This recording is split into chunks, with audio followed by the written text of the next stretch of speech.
Saya adalah seorang Raja Iblis, tetapi tidak melakukan hal-hal yang seharusnya dilakukan oleh Raja Iblis. Saat ras iblis lainnya memikirkan bagaimana untuk menyerang umat manusia, saya malah menyuruh mereka, yang penuh dengan darah, untuk bertani. Bahkan untuk membuat tanah iblis menjadi lebih subur, saya menyuruh mereka mengumpulkan kotoran segar. Namun tindakan ini benar-benar membuat mereka marah. 4 jenderal iblis berencana untuk bekerja sama merebut tahta Raja Iblis saya. Namun setelah mengetahui semua ini, saya sama sekali tidak berniat untuk berubah pikiran. Karena hanya saya yang tahu, jika saya memimpin pasukan iblis untuk menyerang umat manusia sekarang, saya pasti akan mati di tangan hati cinta berwarna pink. Karena orang itu adalah karakter ultimate yang saya latih sendiri. Dulu saya hanya seorang pria lajang biasa yang hidup di abad 21. Namun setelah melalui 10 putaran reinkarnasi, saya akhirnya berhasil melatih karakter level tinggi. Dan tiba-tiba saya terteleportasi ke dunia game. Dan ketika melihat jalur teleportasi yang saya buat, ternyata itu adalah hati pink yang saya beri nama sendiri. Saya pikir saya akan memulai hidup tanpa lawan yang tak terkalahkan. Namun ketika melihat penampilan karakter yang saya desain, saya hanya mengeluh sedikit. Tiba-tiba, jalur teleportasi saya berubah dalam sekejap. Dan target berikutnya ternyata adalah Raja Iblis dari dunia iblis. Saat ini, saya adalah orang yang terperangkap dalam sistem sial ini. Sungguh saya sangat menyesal. Saya seharusnya tidak mengeluh tentang penampilannya. Saat itu, kedatangan asisten mengganggu pikiranku. Laporkan kepada Raja Iblis. Karena perintah untuk bertani yang diberikan, moral pasukan iblis saat ini telah turun drastis. Kekerasan internal dan pemangsaan antar ras meningkat. 4 Raja Iblis yang marah berpikir bahwa Raja Iblis menjadi lemah. Mereka berencana untuk bekerja sama dan memenggal kepala Anda. Saat itu, posisi saya menjadi semakin sulit. Sekarang, saya tidak memiliki kekuatan Raja Iblis. Jika keempat orang itu bekerja sama, dan jika mereka melihat sisi lemah saya pasti akan dibunuh. Tiba-tiba saya mendapatkan ide brilian. Tadi saya tidak berhasil teleportasi ke hati pink. Bukankah itu berarti dia masih berada di dunia nyata? Jika begitu, apakah saya harus mengubah pikiran dan langsung menyerang umat manusia? Namun, ide ini baru saja muncul. Asisten datang membawa rekaman gambar dari garis depan. Dalam gambar tersebut, ada keberadaan yang mengerikan. Ternyata itu adalah hati pink. Bagaimana dia bisa bangkit kembali? Apakah ada seseorang yang login dengan akun saya di dunia nyata? Saya pasti tidak bisa bertemu orang itu sekarang. Jadi saya harus menghentikan rencana menyerang umat manusia. Dengan begitu, menunjukkan kelemahan akan membuat saya mati di tangan 4 jenderal iblis. Sedangkan menyerang umat manusia akan membuat saya mati di tangan karakter yang saya ciptakan. Jadi, setelah berpikir, cara untuk keluar dari situasi ini adalah dengan mengatasi kekurangan pangan dan menenangkan ras iblis ini. Untungnya, saya pernah kuliah di Universitas Pertanian di bumi. Jadi saya cukup percaya diri dengan pertanian. Namun kenyataannya sangat keras. Tanah pasukan iblis ini bahkan tidak memiliki nutrisi sama sekali. Nitrogen juga sama. Nitrogen adalah elemen yang sangat diperlukan untuk pertumbuhan tanaman. Namun tanaman tidak bisa langsung menggunakan nitrogen yang ada di atmosfer sebanyak 78%. Karena nitrogen terikat dalam ikatan triple yang kuat, dan hampir tidak terlibat dalam reaksi kimia. Oleh karena itu, manusia mengembangkan metode fiksasi nitrogen melalui proses kimia, yang secara signifikan meningkatkan hasil pangan. Namun, dunia ini tidak memiliki dasar industri teknologi apapun. Jadi, jika ingin memperbaiki nitrogen di lingkungan alami, metodenya adalah petir. Dengan tegangan tinggi yang instan, nitrogen akan teroksidasi menjadi nitrit. Jika campuran ini bercampur dengan air hujan dan diserap oleh tanah, ditambah dengan teknik sihir unik Raja Iblis Kaleidos, itu akan menjadi teknologi tanah subur. Jadi, berikutnya, saya mengusir asisten yang ada di samping, lalu menggunakan cakar iblis untuk mencabik beberapa goresan darah. Tapi sialnya, ini sangat sakit. Namun, tepat saat jeda ini, saya tiba-tiba merasakan adanya niat membunuh di belakang saya. Ternyata 4 jenderal iblis sedang mengintip saya. Jika begitu, rasa sakit ini lebih baik daripada dibunuh. Jadi saya tekadkan hati dan merobek luka dalam-dalam. Namun rasa sakit yang langsung datang, membuat saya tidak bisa menahan untuk berteriak. Dan ini menyebabkan 4 jenderal iblis yang selalu mengawasi, langsung datang ke depan saya. Raja iblis kita yang hebat, Kaleidos. Apakah Anda merasa tidak enak badan? Kami memiliki aturan tidak tertulis di ras iblis, yaitu bahwa yang kuat adalah Raja Iblis. Mendengar ini, saya sudah keringatan dingin. Keempat orang ini adalah ahli puncak masing-masing, dan saat ini saya tidak bisa menggunakan keterampilan lainnya. Namun, yang tidak saya ketahui adalah tubuh saya yang gemetar karena ketakutan.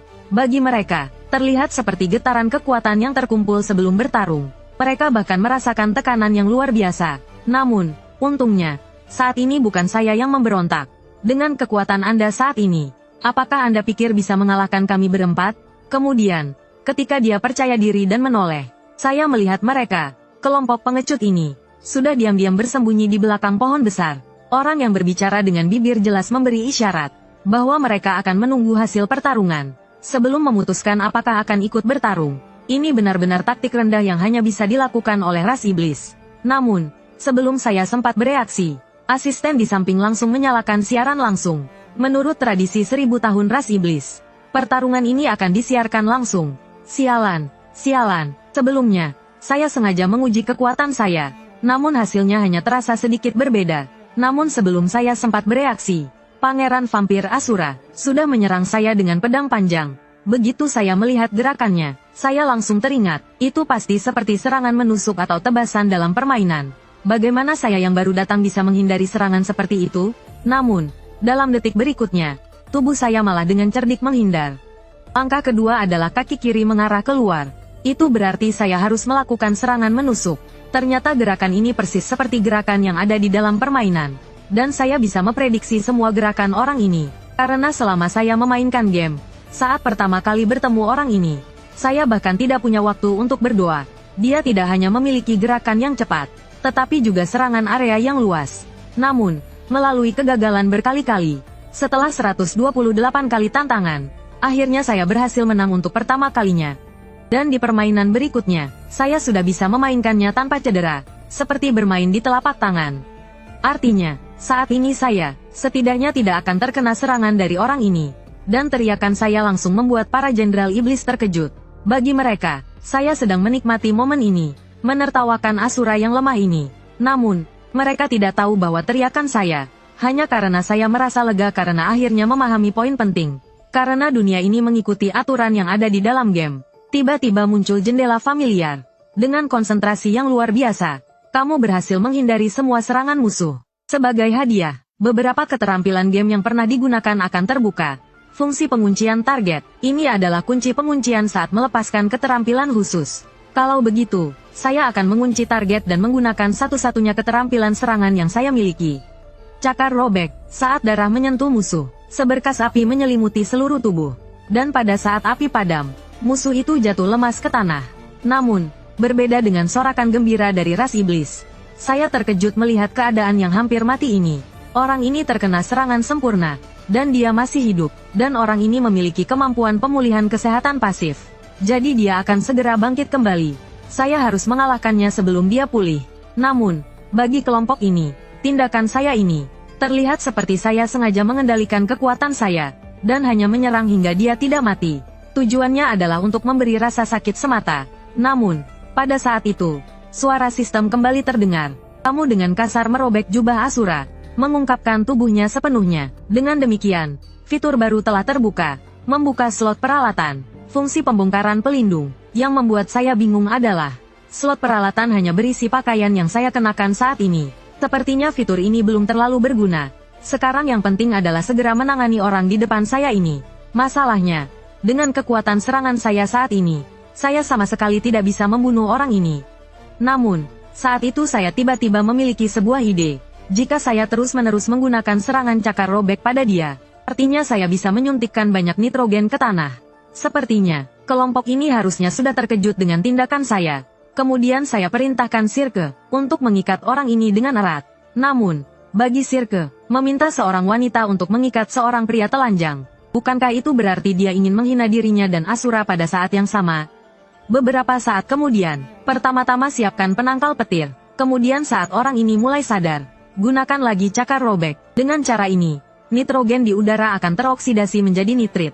Kemudian saya perintahkan Hartop untuk menyebarkan kabut tebal di area ini. Kabutnya tebal hingga tetesan air bisa terlihat jelas saat jatuh. Langkah ketiga adalah melepaskan kabut.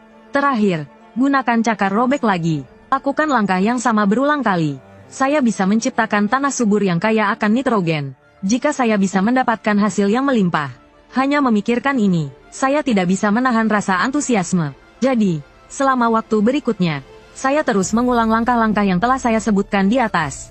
Hasil akhirnya pun memuaskan. Proses injeksi nitrogen berjalan dengan cara ini. Sekarang masalah berikutnya adalah memperbaiki struktur tanah lapisan tunggal ini. Struktur tanah yang lembut dan lapisan tunggal ini tidak bisa membiarkan oksigen masuk. Dan drainasenya sangat buruk. Struktur tanah seharusnya seperti lapisan-lapisan cangkang telur. Baru cocok untuk bertani. Jadi, yang perlu saya lakukan sekarang adalah kompos. Karena itu, saya memberi perintah yang sangat mengejutkan. Kalian pergi cari pupuk kandang. Mendengar perintah ini, semua orang langsung terkejut. Mereka yang menganggap saya sebagai Raja Iblis murni, bahkan mulai berpikir berbagai hal. Sebagai contoh, sebagai presiden, memberikan air pada pemberontak, kemudian memanggangnya dengan api untuk mengeringkannya. Terakhir, melapisinya dengan cat yang menjijikkan.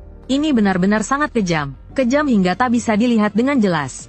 Sementara itu, di tempat lain di dunia ini, hati Ping yang baru bangkit, sedang terpaku menatap kota manusia. Meski samar-samar, kenangan dari kehidupan sebelumnya terus berputar di pikirannya. Ini adalah kehidupan keberapa yang sudah dijalaninya. Dulu ia berjalan menuju jauh di sana, mengikuti arah yang ditunjukkan oleh tangan yang memandu misinya. Namun, saat ini tangan itu tiba-tiba menghilang. Tangan yang menunjukkan jalan tidak ada lagi. Lalu, apa yang harus saya lakukan sekarang? Waktu kembali ke beberapa saat lalu. 3 jenderal iblis yang saya tugaskan untuk mengumpulkan kotoran, sekarang berkumpul dengan wajah kebingungan. Raja Iblis memberi perintah untuk mengumpulkan kotoran. Apakah dia ingin kita melakukannya sendiri? Begitu pemikiran ini terucap, itu membuat Sirke yang dingin merasa sangat jijik. Namun, Bahar di sampingnya mulai memikirkan hal lain. Saya belum makan dalam waktu yang lama, jadi saya tidak bisa buang air besar. Mendengar ini, Sirke pun kembali marah.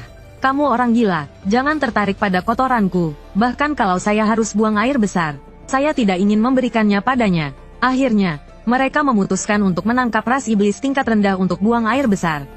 Begitulah, selama beberapa waktu berikutnya, terjadi pemandangan aneh di kamp pasukan iblis. Penduduk iblis yang diawasi oleh tentara tanah tidak pernah melihat pemandangan seperti ini.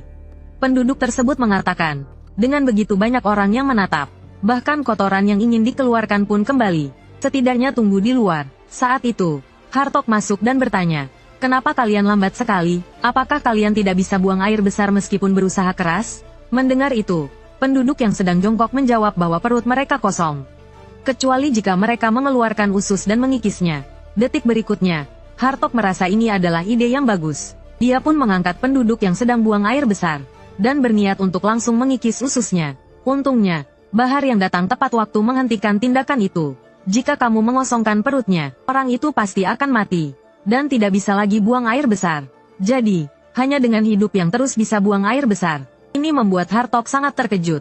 Tidak menyangka kepala batu seperti kamu bisa memikirkan hal ini. Jika saya memakan dagingmu, apakah orang ini akan bisa buang air besar?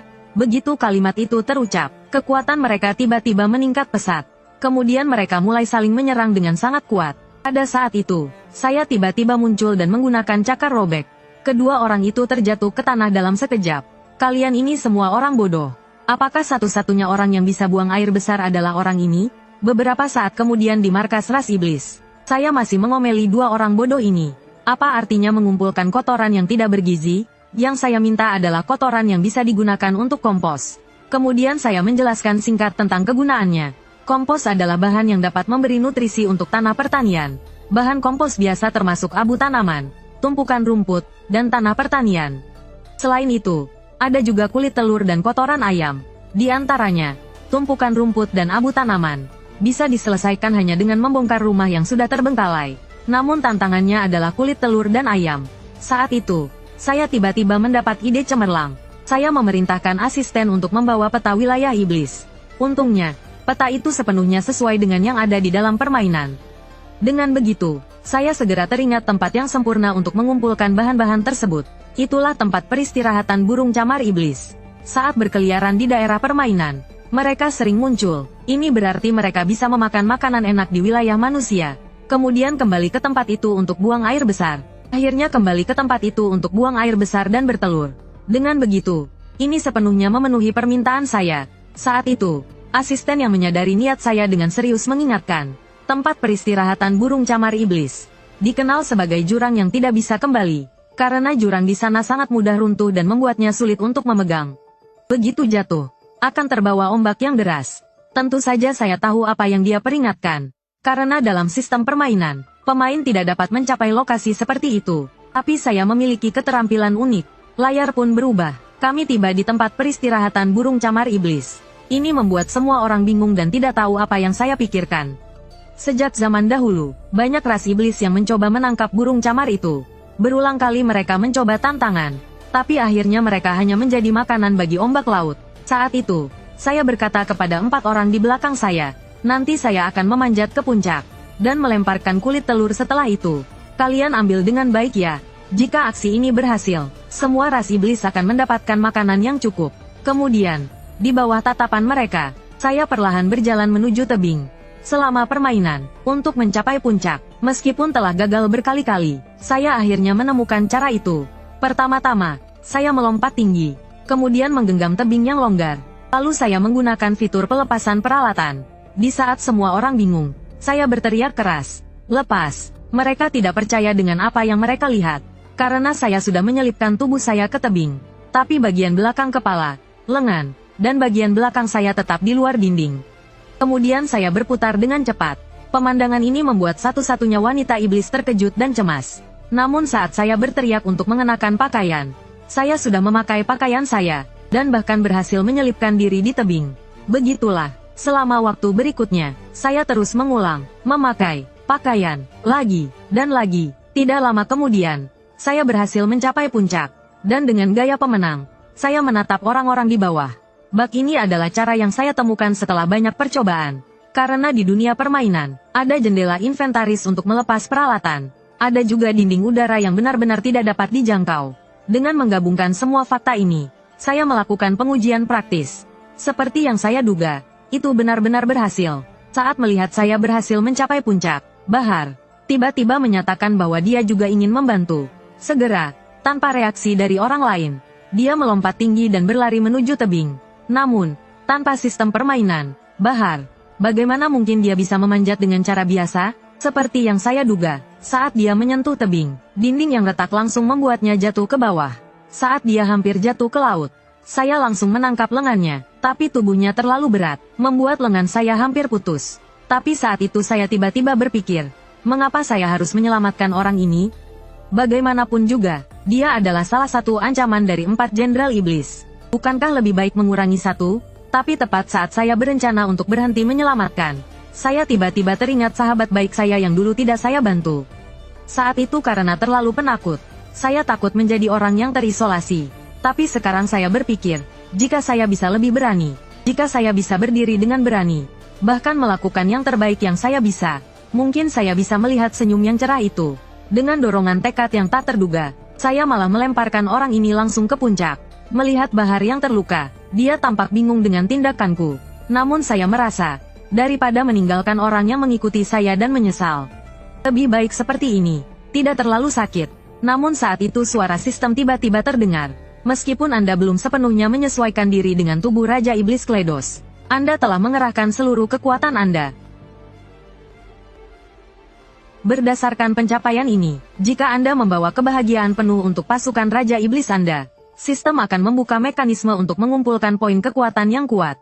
Membuka sistem akumulasi kebahagiaan. Sebelum ini, setelah saya menyelamatkan Bahar yang sedang dalam bahaya, sistem memberi hadiah baru, sistem akumulasi kebahagiaan. Mulai sekarang, setiap kali ras iblis merasakan kebahagiaan penuh, saya dapat mengumpulkan 1 poin kebahagiaan. Poin ini dapat digunakan untuk membeli status kemampuan di masa depan. Saat ini saya baru menggunakan 20% dari kekuatan Raja Iblis saya.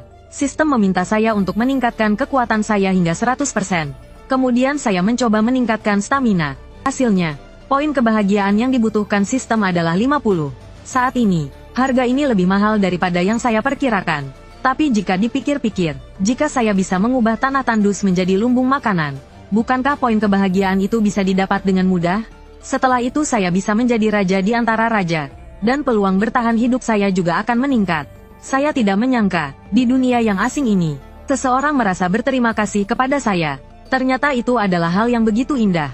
Namun ekspresi jahat saya saat ini, membuat Bahar merasa cemas. Sial, ekspresinya ini, seperti dia akan dihancurkan jika melawan saya. Ternyata Kledos memang Raja Iblis yang jahat. Dia benar-benar tidak menyelamatkan saya dengan sia-sia. Detik berikutnya, saya langsung mengambil kulit telur dan memberi perintah pada semua orang. Mulai sekarang, saya akan mengisi kulit telur dengan kotoran dan melemparkannya. Kalian harus siap menangkapnya nanti. Kemudian saya melempar kulit telur dengan keras. Serangan mendadak ini membuat orang tidak sempat bereaksi. Mereka hanya terdiam, terpaku, dan terkena kotoran burung camar. Namun saya hanya fokus pada impian saya. Dengan begitu, saya menyelesaikan langkah pertama dalam membuat kompos. Saya mengaduknya dengan hati-hati. Selanjutnya, pekerjaan ini, saya langsung perintahkan Sirke untuk melakukannya. Karena setelah berubah, dia memiliki banyak tentakel. Namun mendengar ini, dia langsung marah.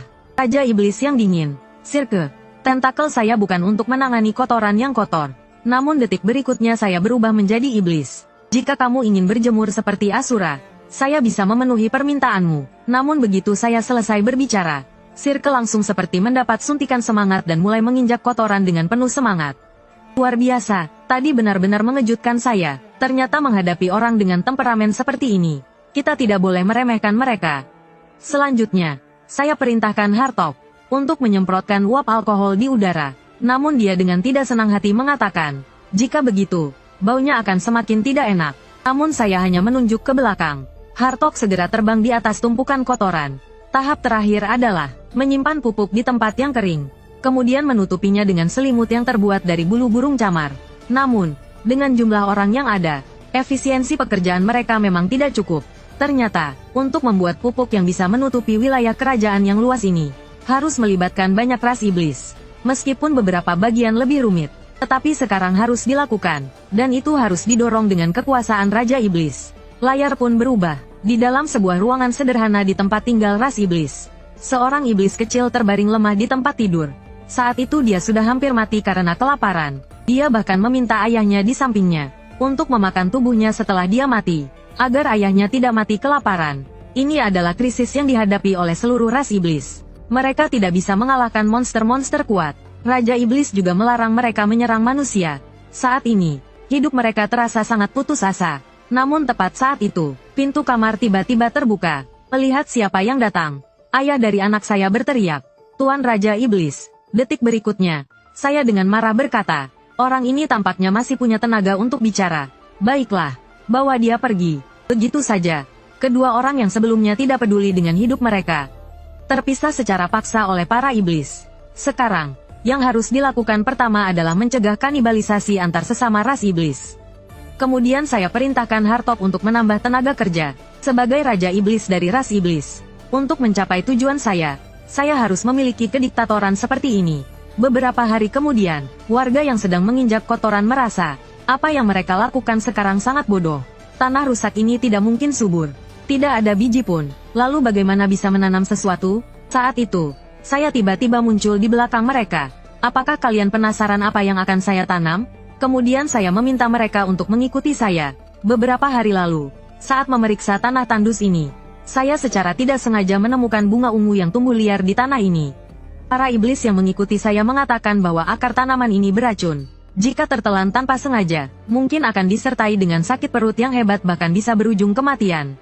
Namun saya menjawab, bagaimanapun juga, tanah ini tidak ada makanan lain. Dan pada waktu seperti ini, seharusnya sudah selesai dicoba apakah bisa dimakan atau tidak. Mendengar itu, ras iblis terdiam bingung. Namun kata-kata saya selanjutnya membuat mereka panik. Ternyata orang yang mencobanya adalah anak perempuan mereka. Segera dia berlari ke arah rumah dengan panik, memohon agar anak perempuannya baik-baik saja. Ketika dia membuka pintu kamar, dia melihat anak perempuannya sedang makan. Namun anak perempuan itu berkata, tidak sakit setelah makan ini. Perutnya bahkan kenyang. Melihat itu, dia gemetar dan memastikan lagi. Dan si gadis kecil memberi jawaban yang meyakinkan. Saat itu saya muncul di belakang mereka, di masa lalu yang jauh. Di sebuah tanah, orang-orang juga berusaha membuat makanan dari batu beracun itu. Dan dengan keberhasilan dalam menanamnya, mereka dengan ajaib mengatasi kelaparan. Tanaman itu disebut kentang. Melihat saya datang, gadis kecil itu sangat senang. Yang terhormat Raja Iblis memberikan berkah seperti ini kepada ras iblis yang hina. Saya sangat berterima kasih. Detik berikutnya, layar sistem terbuka. Sebagian ras iblis merasakan kebahagiaan. Pertama kali mendapatkan poin kebahagiaan +1. Saya melihat gadis muda yang sangat berterima kasih ini. Berpikir bahkan sebagai Raja Iblis, saya tidak perlu selalu memiliki wajah serius. Kemudian saya menampilkan senyum jahat saya yang khas. Kamu yang kecil ini, hanya perlu makan sampai kenyang dan cepat tumbuh besar. Mendengar itu, Semua orang langsung merasa keringat dingin. Jangan-jangan ini berarti membesarkan mereka. Kemudian memakannya saat mereka gemuk. Ternyata dia benar-benar Raja Iblis yang jahat. Sebelum ini, setelah memastikan bahwa tanaman ini aman untuk dimakan dengan tes dari gadis kecil, kami yang sudah tahu arahnya, mulai menanamnya secara besar-besaran. Ini adalah langkah pertama saya dalam mengatasi kelaparan ras iblis. Saat itu saya terkesima dengan kebesaran manusia.